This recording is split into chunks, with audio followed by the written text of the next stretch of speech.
But the default rule is that again, if you need, if the scholarships, financial aid, grants, what do you call it,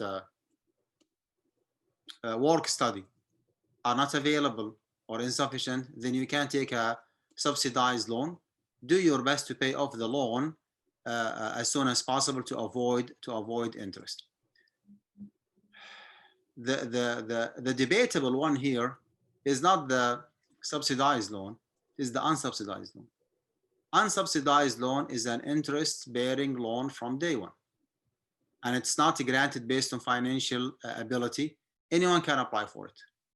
Okay, undergrad, graduate students, regardless of your level, whether you are like doing your master's or PhD or postdoctoral degree or MD or whatever the level of education might be, it's an interest-bearing loan. And when we discussed this issue in our fiqh council, we said that it makes no sense whatsoever that Muslims across the globe come to the US, migrate to the US, invest tens of thousands of dollars, if not even hundreds of thousands, for education purposes, and they go back home, getting like, very good, paid jobs because of being US graduates, while Muslims living in the USA, American Muslims, are deprived from getting their education because of the high cost. That makes no sense. How comes that everybody in the world is okay to come to the US and study, while American Muslims who are living in the US are deprived from having their higher education because of the funding issue?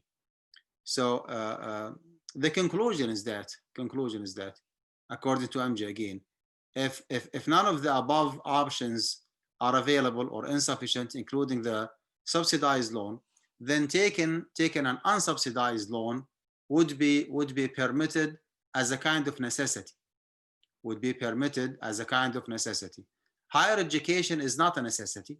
It's not. It's a legitimate and desperate need. But that need of higher education cannot be fulfilled in certain cases without borrowing money with interest.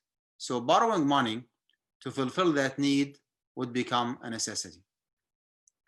And the definition of necessity here is that ما يلحق المكلف ضرر بتركه ولا يقوم غيره مقامه. It's all about the alternative. Okay, it is الضرورة, necessity is an irreplaceable matter that lacking it causes harm to the Muslim.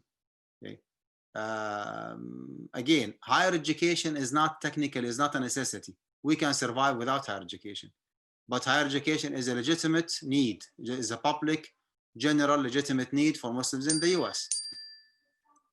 If that need cannot be fulfilled without borrowing money with interest, and this is the only option for you to proceed with your study, then you can borrow money with interest because borrowing here is a kind of necessity.